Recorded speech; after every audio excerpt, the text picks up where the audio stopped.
चाहे कितने ही सगे हों, इन 4 लोगों को कभी घर में बुलाकर मत लाना। मित्रों, आज की कहानी बड़ी ही शिक्षाप्रद है। आप सभी इस कहानी को बड़े ध्यान पूर्वक सुनना। ये कहानी आपके जीवन में बहुत ही महत्वपूर्ण होने वाली है। नमस्कार दोस्तों, पुनः एक बार आप सभी का स्वागत है हमारे चैनल नवजीवन ज्ञान गंगा में।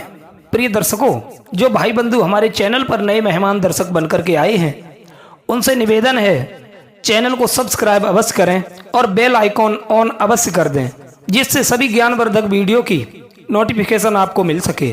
प्रिय दर्शक बंधु, स्त्रियां 3 प्रकार की होती हैं, साध्वी, भोग्या और कुल्टा। इन तीनों के बारे में मैं आपको समझाता हूँ। मित्रों, साध्वी उसे कहते हैं जो परलोक के भय से या यश की इच्छा से या प्रेम के बस होकर अपने पति की निरंतर सेवा करती है। भोग्या उसे कहते हैं जो मनचाहे गहने कपड़े पाने की इच्छा से या काम की पूर्ति हेतु अपने पति की सेवा करती है। कुल्टा उसे कहते हैं जो कपट से पति की सेवा करती है। उसकी सेवा में पति भक्ति का लेस मात्र अंश भी नहीं होता। कुल्टा का हृदय छुरे की धार की समान होता है। उसकी बाणी में तो अमृत और मन में हलाहल विष भरा रहता है। उसमें पुरुष से 8 गुना काम, पुरुष से दुगना आहार, पुरुष से 4 गुना ज्यादा निष्ठुरता और पुरुष से 6 गुना ज्यादा क्रोध होता है। ऐसी स्त्री पर पुरुष के लिए पति को भी मार डालने के लिए तनिक नहीं हिचकिचाती। जैसे कुल का नाश करने वाला पुरुष होता है, ठीक उसी कुलंगार पुरुष की तरह कुल्टा स्त्री होती है। ज्ञानी पुरुषों का कहना है कि कोई भी पुरुष जोर करके स्त्रियों की रक्षा नहीं कर सकता है। घर में बंद कर देने पर भी स्त्री रक्षित नहीं रह सकती। जो स्त्री स्वयं ही अपनी रक्षा करती है, वह अपने आप को सुरक्षित रख पाती है। आज मैं आपको एक ऐसी ही स्त्री की कहानी सुनाने जा रहा हूँ, जिसने स्वयं को एक दुराचारी के हाथों से बचा लिया। मित्रों, उत्तर प्रदेश में आगरा के पास एक भगवत दास नाम का व्यक्ति रहता था। वो वेशभूषा तो ऐसी रखता था जिसे लोग देखकर भगवान का कोई बड़ा भक्त समझते थे। गले में बड़ी बड़ी मालाएं धारण किए हुए था, लंबा सा तिलक लगाता था, पूजा पाठ करता था। यही उसकी पहचान थी।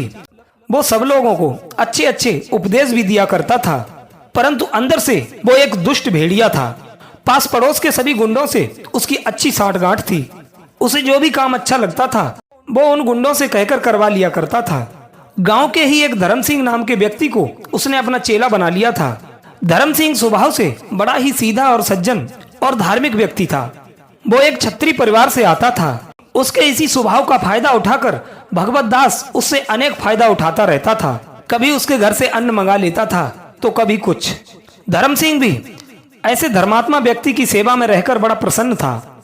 धर्म सिंह उसके एक इशारे पर अपना काम धंधा छोड़कर उसके पास चला जाता था।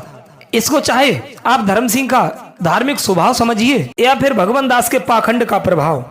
मित्रों, कहते हैं कि आदमी चाहे जहां उठे बैठे, चाहे जहां उसका संबंध हो, उसे घर से बाहर ही रखना चाहिए, घर के अंदर नहीं लाना चाहिए। अक्सर लोग यहीं पर गलतियां कर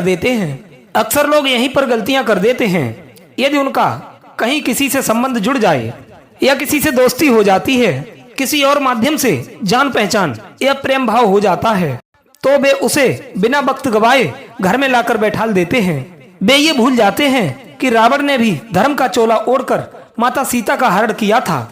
आजकल किसी पर विश्वास नहीं किया जा सकता। हो सकता है कि जिससे आपका हित प्रेम है, उस समय उसके अंदर, उसके मन में पाप ना हो, लेकिन वो आपके घर में आकर आपकी बहन बेटी को देखकर उसके मन में पाप आ जाए। मित्रों, पाप मनुष्य के अंदर आंखों से ही प्रवेश करता है। आंखें देखती हैं और मन पाप को सोच लेता है। चाहे कोई आपका कितना ही सगा हो, कितना ही विश्वासी हो, यार दोस्त हो या गुरु हो, उसे सदैव अपने घर से दूर रखिए। अगर किसी कारणवश घर पर आना ही पड़े तो उसे अपनी माँ बहन बेटियों से, अपने शौक और सामानों से, अपने धन से दूर ही रखना चाहिए, क्योंकि मन में पाप बनते देर नहीं लगती। जो व्यक्ति आपके बार बार घर आने की जिद करता हो, घर पर दावत कराने की बात करता हो, ऐसे इंसान को कभी घर पर बुलाकर मत लाइए। जिसके न कुल का, न जाति का और न गांव का पता हो, उसे भी अपने घर के अंदर बुलाकर मत लाइए। जो आपका यार दोस्त नशेबाज हो, चंचल मन वाला हो, रूप और यौवन में सुंदर हो, उसे भी अपने घर बुलाकर मत लाइए। जो आपका मित्र या रिश्तेदार अधर्म से धन कमाता हो, दुष्ट लोगों में जिसका उठना बैठना हो, उसे भी अपने घर बुलाकर मत लाइए, क्योंकि कहते हैं सूखी लकड़ियों में गीली लकड़ी मिल जाए तो उसके साथ साथ वो भी जल जाती है। एक दिन की बात, भगवत दास किसी काम से धर्म सिंह के घर पहुंच गया। भगवत दास की दृष्टि धर्म सिंह की पत्नी रूप कुमारी पर पड़ गई।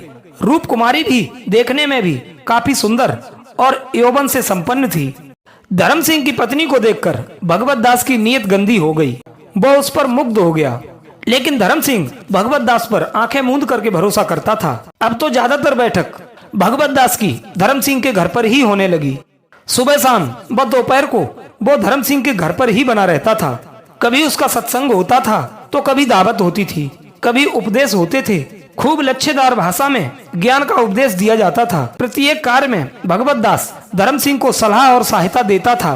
वो कोई न कोई बहाना लेकर धर्म सिंह के घर पहुंच ही जाता था। कई दिन हो गए धर्म सिंह के घर के चक्कर काटते काटते, मगर उसे कोई लाभ होता दिखाई नहीं दिया। तो उसने धर्म सिंह को घर से दूर भेजने का षड्यंत्र रचा। गुंडों में तो उसकी पैठ पहले से ही बनी हुई थी। उसने उनसे कहकर गांव में लड़ाई करवा दी और पीछे से दोष धर्म सिंह पर लगा दिया कि ये लड़ाई धर्म सिंह ने करवाई है। अब तो धर्म सिंह पर मुकदमा लिख गया और बात अदालत में जा पहुंची। भगवत दास ने धर्म सिंह से कहा कि अब तो उसे प्रयाग जाना ही पड़ेगा, लेकिन तुम चिंता ना करो, मैं तुम्हारे सारे काम हाथों हाथ निपटवा दूंगा। इधर धर्म सिंह को भी विश्वास हो गया और जिस दिन प्रयाग जाने का समय आया, उस दिन भगवत दास ने बीमार होने का बहाना बनाकर धर्म सिंह के साथ जाने से मना कर दिया। धर्म सिंह कहने लगा, कोई बात नहीं, मैं अकेला ही चला जाता हूँ, आप घर पर रहिए और मेरे भी घर पर निगरानी करते रहिए। मित्रों, भगवत दास यही तो चाहता था कि धर्म सिंह घर छोड़कर बाहर चला जाए। बेचारा वो सरल हृदय का धर्म सिंह भगवत दास को घर पर अकेला छोड़कर प्रयाग चला गया। इधर भगवत दास ने शाम को भोजन करके वो धर्म सिंह के घर जा पहुंचा और रूप कुमारी से बोला कि धर्म सिंह कह गया है कि मेरी अनुपस्थिति में तुम बरामदे में सो जाना, इसलिए मैं आ गया हूँ, अब तुम चिंता मत करना। ये सुनकर रूप कुमारी भी बड़ी प्रसन्न हो गई। उसने झटपट जाकर भगवत दास के लिए बरामदे में चारपाई बिछा दी। भगवत दास चारपाई पर लेट गया। धर्म सिंह के घर दो नौकर थे। एक नौकर तो धर्म सिंह के साथ चला गया था, एक नौकर घर पर ही मौजूद था। भगवत दास उन नौकरों के चलते अपने मकसद में कामयाब होता दिखाई नहीं दे रहा था, इसलिए उसने बीमार होने का बहाना बनाया और उसने नौकर को दूसरे गांव में दवाई लेने के बहाने भेज दिया। नौकर को क्या पता था कि रास्ते में उसने गुंडे लगा रखे हैं। गुंडों ने नौकर को पकड़कर रस्सियों में बांधकर कुएं में डाल दिया। इधर रूप कुमारी भगवत दास की इस कुटिल मनसा से अनजान थी। वो अपने छोटे से बच्चे के साथ निश्चिंत होकर सो रही थी। अचानक आधी रात के समय कुछ आहट पाकर उसकी नींद टूट गई। उसने देखा कि भगवत दास उसकी चारपाई के पास खड़ा है। एक बार तो वो चौंकी। भगवत दास का भी शरीर कांप रहा था, मुंह से कोई साफ शब्द नहीं निकल रहा था। रूप कुमारी को उसकी गंदी मनसा का अनुमान हो गया था। उसने भगवत दास को एक जोर का धक्का दिया। भगवत दास वहां से लुढ़कता हुआ थोड़ी दूर तक गया। इधर तब तक रूप कुमारी भागकर एक कोठरी में घुस गई और अंदर से द्वार बंद कर लिया। इधर भगवत दास गुस्से से उठा। उसने अपनी तलवार निकाली और उस बालक को लेकर रूप कुमारी के दरवाजे पर पहुंच गया और कहने लगा, हे रूप कुमारी, मैं तुमसे मिलने के लिए काफी दिनों से बेचैन हूँ। तुम्हें पाने के लिए मैंने बहुत प्रयास किए, लेकिन आज मैं निराश नहीं लौटूंगा। अभी भी कुछ नहीं बिगड़ा है। सीधी तरह बाहर आ जाओ, नहीं तो तुम्हारे इस इकलौते बालक को काट कर फेंक दूंगा। मित्रों, बच्चा रो रहा था। रूप कुमारी समझ गई कि ये राक्षस कुछ भी कर सकता है, फिर भी उसने अपना धैर्य नहीं छोड़ा। वो अंदर से ही उसे भला बुरा कहने लगी और कहने लगी, ओरे पापी चांडाल, दुष्ट, तू धार्मिकता के ढोंग में इतना पाप लिए फिर रहा है। मुझे आज पता चला है, तुझे एक बालक की हत्या करनी है तो कर डाल, लेकिन मैं द्वार नहीं खोलूंगी। पतिव्रता स्त्री किसी लोभ में आकर या किसी भय से अपने धर्म को नहीं छोड़ा करती। यदि मेरे बच्चे का जीवन है तो भगवान उसकी रक्षा जरूर करेगा। यदि उसकी मृत्यु लिखी है तो ये पाप करके तू उसकी हत्या अपने सर पर ले ले। रूप कुमारी कहने लगी, अरे पापी, मारने की धमकी देना सरल है, लेकिन मारने के बाद सुबह को पुलिस जांच करके तुझे जेल में डालेगी। क्या तूने उसके बारे में सोचा है जब तुझे फांसी पर लटकाया जाएगा? बच्चे को मारने की भगवत दास के अंदर हिम्मत नहीं हुई। उसकी नजर एक कुदाल पर गई। उसने बच्चे को तो चारपाई पर डाल दिया और कुदाल लेकर बंद कमरे की दीवार खोदने लगा। मिट्टी की कच्ची दीवार थी उसने कुछ ही देर में एक आदमी अंदर जाने का रास्ता बना लिया। रूप कुमारी मन में समझ गई कि अब यह हत्यारा अंदर आकर मेरी इज्जत से खेलेगा। उसने मन ही मन भगवान को पुकारा। तभी उसकी दृष्टि कमरे में पड़े एक गड़ासे पर गई जिससे पशुओं के लिए चारा काटा जाता था। गड़ासे को उठाकर वो दीवाल के पास सट कर खड़ी हो गई।